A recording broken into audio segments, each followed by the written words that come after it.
L'actualité à la une ce soir, une vingtaine de boutiques parties en feu dans la nuit d'hier dans la zone de l'hôtel Indépendance de Ouagadougou. Les auteurs ne sont pas encore identifiés. Le ministre en charge de la sécurité rassure. Toutes les mesures sont prises pour assurer la sécurité des biens et des personnes. Vous l'entendrez face à la presse ce soir. Et puis un tour au périmètre irrigué de Boudjiri, centre de production des produits maraîchers à l'Est.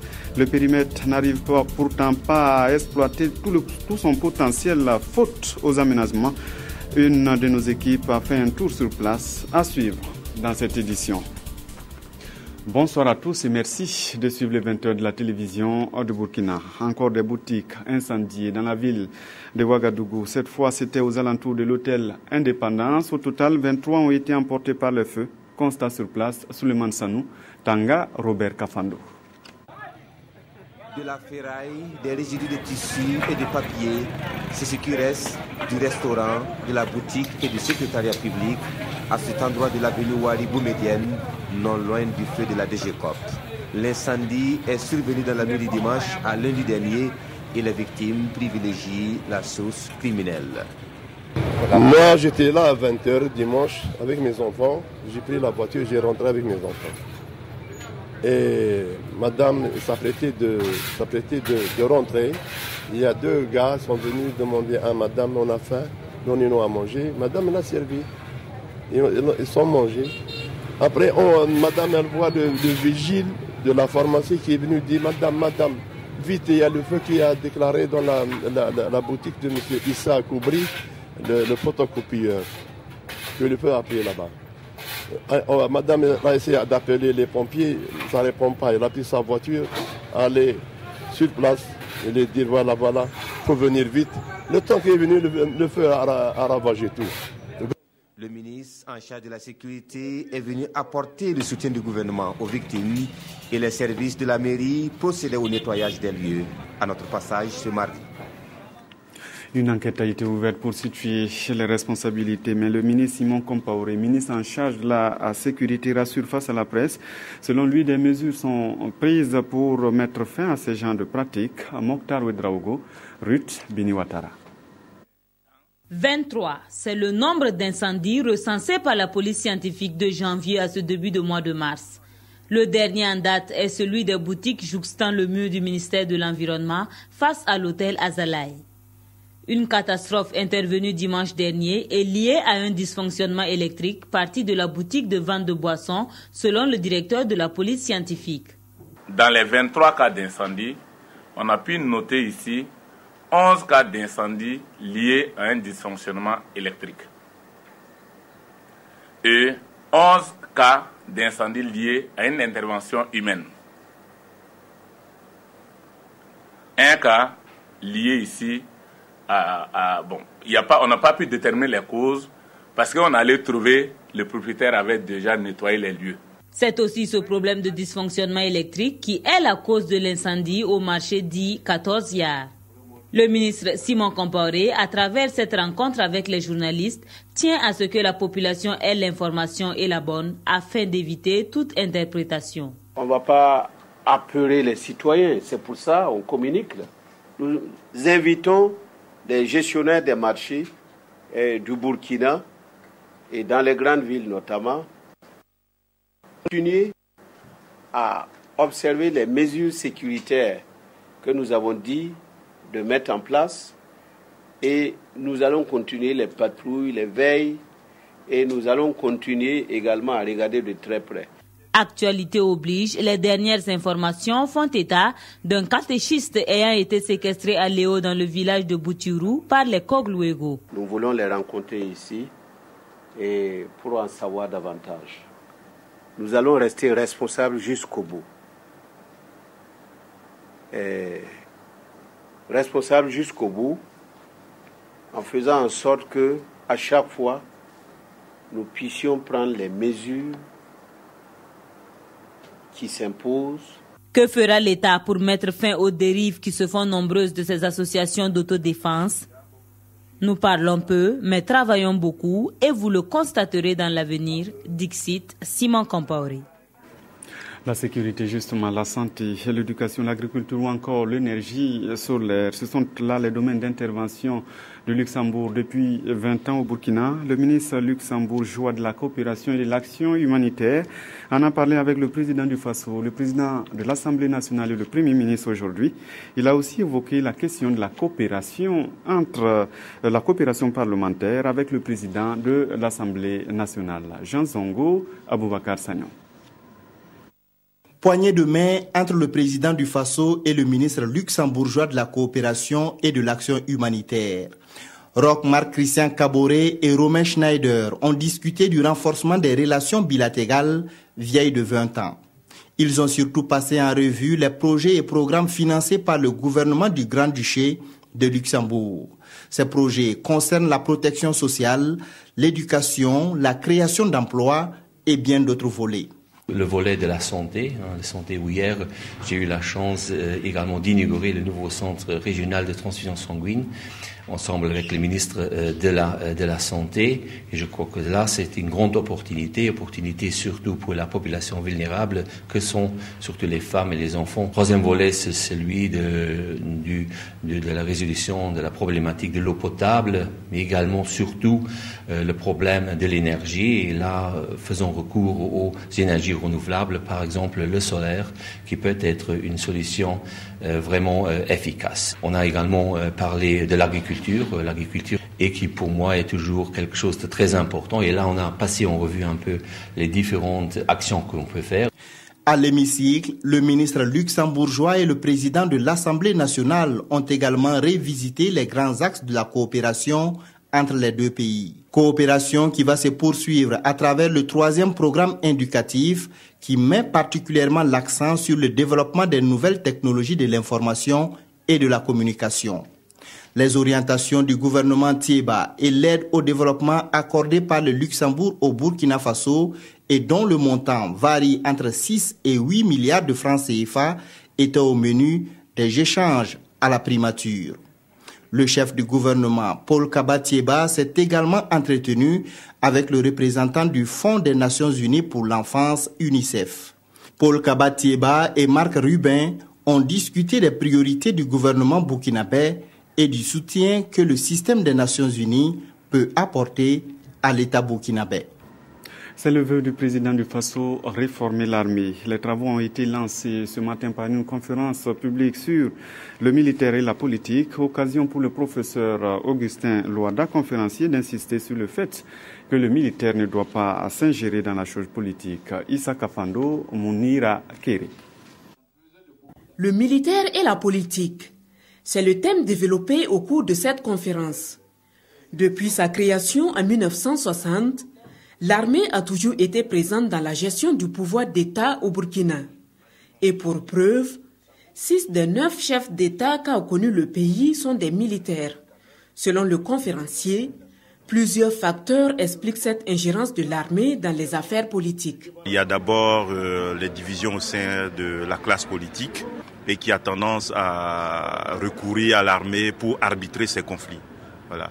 Un deuxième facteur, c'est aussi lié à la question des performances socio-économiques des régimes civils. Pour rectifier le tir, le professeur Augustin Loada propose de redéfinir les rapports entre les pouvoirs civils et militaires. Pour cela, l'armée doit se contenter de jouer son rôle régalien. Et cela suppose qu'on prenne en compte un certain nombre de principes et de valeurs. Et parmi ces principes et valeurs, nous avons dit c'est le principe d'abord de la soumission de l'armée au pouvoir civil légitime issu des urnes. Et l'autre contrepartie, c'est le fait que le pouvoir civil légitime doit reconnaître une certaine autonomie de l'armée dans un certain nombre de domaines. Cette conférence marque le lancement des travaux de réforme des forces armées nationales. Une réforme voulue par le président du Faso et qui doit permettre à l'armée de revenir à sa vocation première, celle de défendre le territoire national et de protéger les personnes et les biens. De son côté, la direction générale de la police nationale engage un combat contre l'incivisme. Depuis ce 1er mars, les forces de sécurité sont dans les carrefours pour réprimer les usagers qui méprisent le code de la route. L'opération s'étale sur 4 jours avec pour but de réduire l'incivisme dans la ville de Ouagadougou. Aujourd'hui, plusieurs engins ont été saisis. Mokhtar Ouedraogo, Munkunda Bire. Rond-point des Nations Unies, il est 6h30. Comme d'habitude, chacun se hâte pour rejoindre son lieu de travail. Et cela, parfois au mépris des règles de la circulation. Des scènes similaires constatées dans plusieurs carrefours de la ville.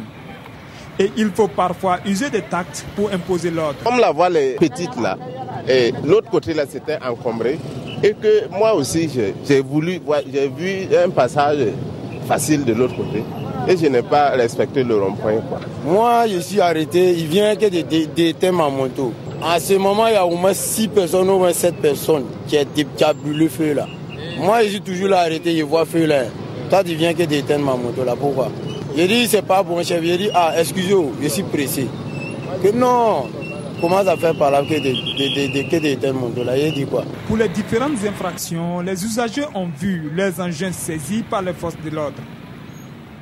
Et les contrevenants devront payer entre 6 000 et 25 000 francs CFA selon l'infraction commise pour entrer en possession de leurs engins. Bon, la situation, en tout cas, c'est pas facile. La situation est critique parce que de temps en temps, on était forcé de poursuivre d'autres personnes pour récupérer. Il y a des éléments même qui sont des fois victimes d'injures, d'autres partent même à vouloir les cogner sur la voie. Initiative de la police nationale, cette intervention a pour but de lutter contre l'incivisme dans la ville de Ouagadougou. L'opération se poursuivra jusqu'au 4 mars prochain. Le quartier Lalgporé de Gounguin peut circuler sans souci la nuit. Il dispose désormais d'un bon éclairage public. L'initiative vient des habitants eux-mêmes soutenus par la mairie de l'arrondissement en numéro 1 de Ouagadougou. Nong Bakouda, Bouma, Ernest Nebié. Moussa Traoré est un habitant de Lalgporé, une partie du quartier Gounguin de Ouagadougou. Ici, il prend tranquillement son thé devant la porte de sa cour.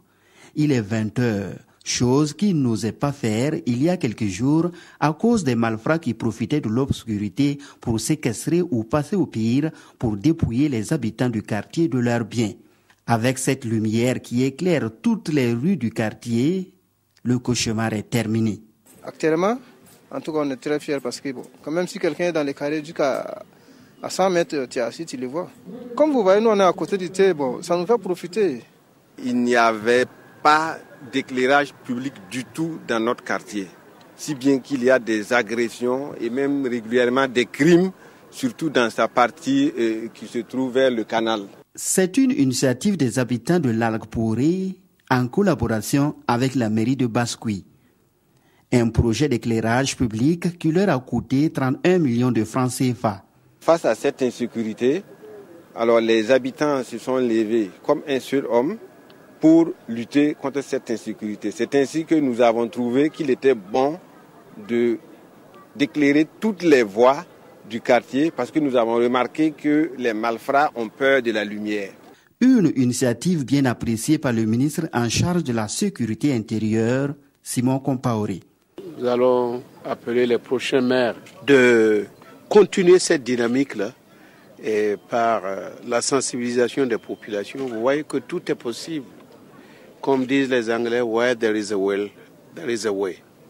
Après la mise en œuvre réussie de ce projet, les habitants comptent s'attaquer aux inondations qui sont aussi une réalité dans le quartier pendant la saison des pluies. Le syndicat national des commerçants tourné à Koudougou, les responsables sont allés présenter le fonds de garantie commerciale. Ils demandent aux membres une contribution de 20 000 francs CFA pour mobiliser 100 milliards et financer les garanties. Zalissa Sanfo. Nous avons trouvé la solution à votre problème de fonds de garantie commerciale. C'est la nouvelle que le syndicat national des commerçants Sinakombe est venu apporter aux commerçants de Koudougou. Ce fonds de garantie qui se chiffre à 100 milliards de francs CFA sera entièrement financé par les commerçants eux-mêmes. Il s'agit pour chacun de cotiser 20 000 francs CFA. Et quand le syndicat le multiplie par ses 4 millions de membres, voici la caisse de la Société coopérative de solidarité commerciale bien pleine. La particularité de notre fonds, c'est que l'idée est née des acteurs eux-mêmes. Et c'est un fonds qui est affecté au niveau des institutions financières afin de permettre aux institutions financières de financer nos camarades dans leur secteur d'activité. Une initiative que leur ministère de tutelle accueille avec admiration et encouragement.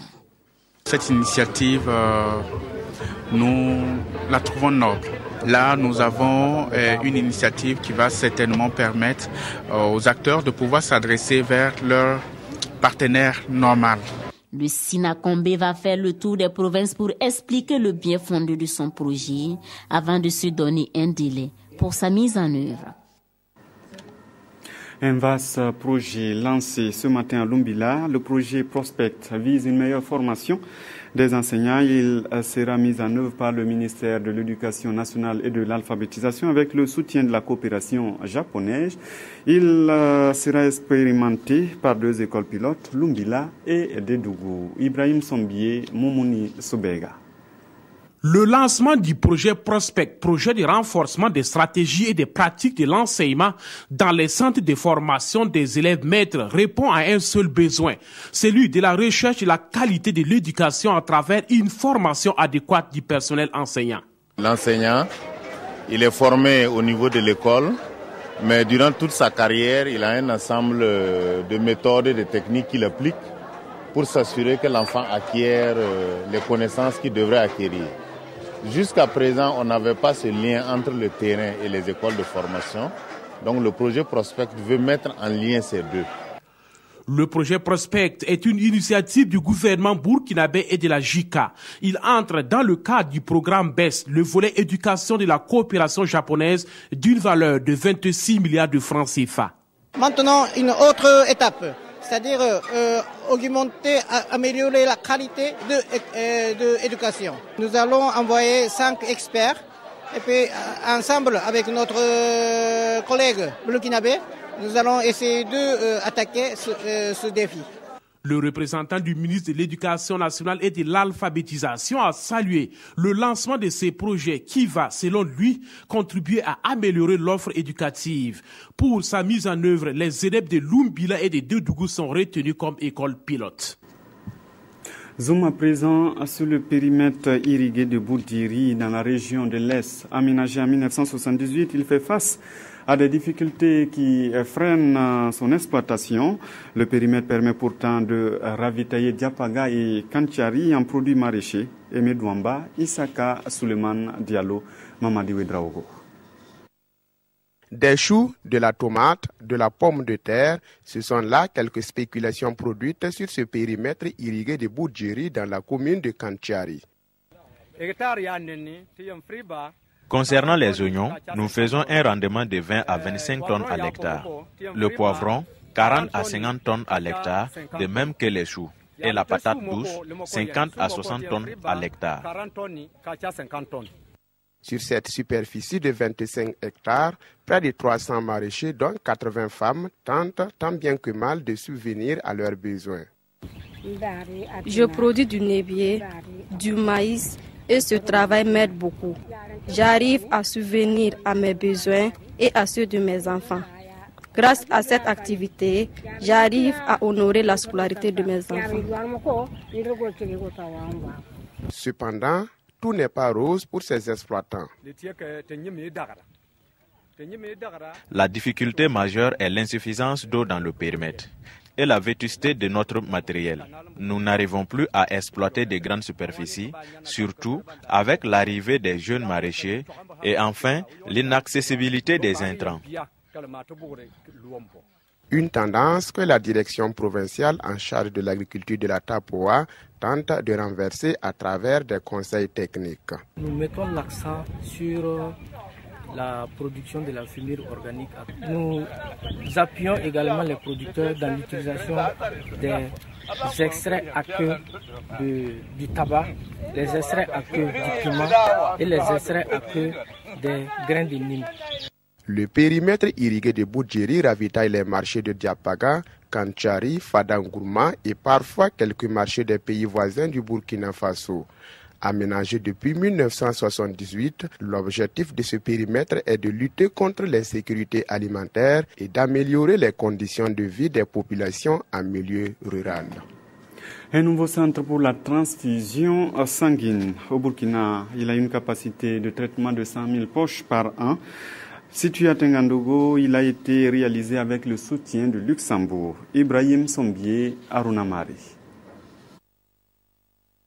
Un nouveau centre de transfusion sanguine à Ouagadougou. Sa capacité de traitement, 100 000 poches de sang par an. Situé à un pas de l'hôpital Blaise Compaoré à Tengandogo, ce centre est le fruit de la coopération entre le Luxembourg et le Burkina Faso. Son coût, 6 milliards 500 millions de francs CFA. Ce centre sera d'un grand apport parce que tout simplement, il va participer à mieux organiser la collecte et à mieux sécuriser le produit que nous allons obtenir, c'est-à-dire le sang. C'est une structure qui a une grande capacité de conservation. Un cas très très spécial pour vraiment sauver des milliers de vies, et je crois surtout vers des enfants, vers des femmes, c'est un projet très très important. Et si on voit ces infrastructures qui sont bien faites, qui sont bien organisées, on voit que ça peut donner vraiment un surplus sur notre coopération, non seulement, mais également sur le point de vue de la santé de toute la population. L'infrastructure comporte 3 blocs et des bâtiments annexes. Elle vient porter à 4 le nombre de centres régionaux de transfusion sanguine au Burkina. Et dans le cadre de la couverture des besoins nationaux en produits sanguins, il est prévu 6 nouvelles entités régionales. Arrêtons-nous ce soir sur le cinéma au féminin. Les journées cinématographiques de la femme africaine se tiennent. À partir du 3 mars, elles mettent l'accent cette année sur les comédiennes dans la création de films africains. Rencontres et projections de films sont au menu. Salif Belem, Estelle Judith Assoba. Plus que 3 jours et Ouagadougou va vibrer au rythme des journées cinématographiques de la femme africaine et de l'image, JCFA. Les JCFA se tiennent tous les 2 ans en année paire, c'est-à-dire entre 2 éditions du FESPACO, le Festival panafricain du cinéma et de la télévision de Ouagadougou. La présente édition se déroule sous le thème « La comédienne dans la création du film africain ». Cette année, comme on a choisi donc le thème sur la comédienne, et cela a été en même temps un prétexte pour ouvrir la sélection. Donc vous allez vous rendre compte que sur les 15 films qui sont dans la sélection cette année, dont 6 longs métrages, et 8 courts métrages et puis un documentaire, vous allez vous rendre compte qu'il y a des films qui sont faits par des hommes, donc par des réalisateurs. Mais nous avons choisi donc ces films-là en tenant compte du contenu qui accorde une place importante à la question du genre, donc à la question de la femme. Accompagner la frange féminine dans le domaine de l'industrie du cinéma et de l'audiovisuel, c'est tout l'enjeu de ces journées. La présente édition prévoit plusieurs activités. Le jeudi 3 mars au matin, on va organiser un panel. Et ce panel-là sera un espace de discussion autour du thème du festival, d'avoir servi de prétexte pour discuter justement du rôle et de la place de la femme dans le cinéma africain. Le vendredi 4 mars, nous allons organiser un panel où des professionnels du cinéma et de l'audiovisuel qui vont venir présenter leur expérience et partager donc avec leurs collègues, des jeunes cinéastes. Et le 3e jour, le samedi 5 mars, ça sera un atelier qu'on va organiser qui sera dédié aux jeunes comédiennes ou aux aspirantes comédiennes. Les JCFA sont cette année à leur 4e édition et les organisateurs notent des motifs de satisfaction. Depuis 2010, on a eu quand même à inviter nos sœurs des autres pays qui sont venues et ensemble nous avons pu quand même échanger autour de nos préoccupations. Quand on est cinéaste, on est réalisatrice, on est productrice, il faut faire des œuvres, il faut réaliser des œuvres. Donc c'est tout cela, on essaie de voir petit à petit pour voir comment on peut aider les femmes à aller de l'avant. Les JCFA s'inscrivent comme une référence pour la promotion des professionnels africains de l'image en Afrique. Le FESPACO, structure initiatrice de ces journées, entend avec l'aide de ses partenaires en faire désormais l'une des grandes manifestations culturelles au Burkina Faso. Et puis la non-application du nouveau statut des fonctionnaires et la candidature de Ali Bongo à la présidentielle au Gabon font la une des quotidiens du jour. La revue de presse est signée de Aimé Solange Guigma. La non-application du nouveau statut des fonctionnaires et agents publics de l'État en question dans les colonnes des quotidiens du jour. Sidouaya nous informe que des inquiétudes pèsent sur certains acquis de l'insurrection et des luttes. Allusion faite donc à la révision de la loi 013 relative au statut des fonctionnaires et agents publics de l'État, précise l'Express du Faso. De l'avis de Bassolman Bazier, sous prétexte que le coût de la mise en œuvre de la nouvelle loi, estimé à 40 milliards par le gouvernement et à plus de 20 milliards selon les syndicalistes, les nouvelles autorités évoquent la nécessité de faire d'abord un point sur les possibilités de mettre en œuvre les engagements pris. Une très piètre ligne de défense du pouvoir, selon Le Soir, honteusement soutenue par certaines personnes qui, hier encore, étaient des défenseurs des droits des travailleurs. Le Soir met en garde donc le pouvoir avec cette réflexion de Thomas Sankara pour qui c'est le résultat du travail égoïste qui affaiblit les États et ébranle leurs fondements. À l'international, on apprend dans les colonnes de Sidouaya que Ali Bongo Ondimba annonce sa candidature à un deuxième mandat. Du côté de l'opposition, indique Le Soir, c'est l'ancien président de la Commission de l'Union africaine, Jean Ping, qui a été désigné candidat unique du front de l'opposition pour l'alternance FOPA. Le faux pas n'a pas droit au faux pas, nous prévient aujourd'hui au Faso, car d'après l'observateur Palga, l'actuel président n'entend pas céder le pouvoir ou le léguer en si bon chemin, surtout que son géniteur a eu la présence d'esprit d'expurger la constitution de tout obstacle susceptible de contrarier sa souveraine volonté de pouvoir dynastique. Certes, rien du point de vue constitutionnel, soutient le pays, n'interdit au président Ali Bongo de briguer un nouveau mandat. Mais de l'avis du journal, tout porte à croire que l'as de la dynastie Bongo, le peuple gabonais, veut désormais le changement. Saura-t-il lire ce signe des temps? Reste à savoir. Avant de terminer, les députés de la 7e législature entament demain leur première session parlementaire. L'ouverture est prévue à partir de 16h temps universel. Cette cérémonie vous sera retransmise en direct sur nos antennes. À suivre donc demain aux environs de 16h. Tout à l'heure, vous avez rendez-vous avec Draman Dadian pour l'édition synthèse de l'actualité. À demain.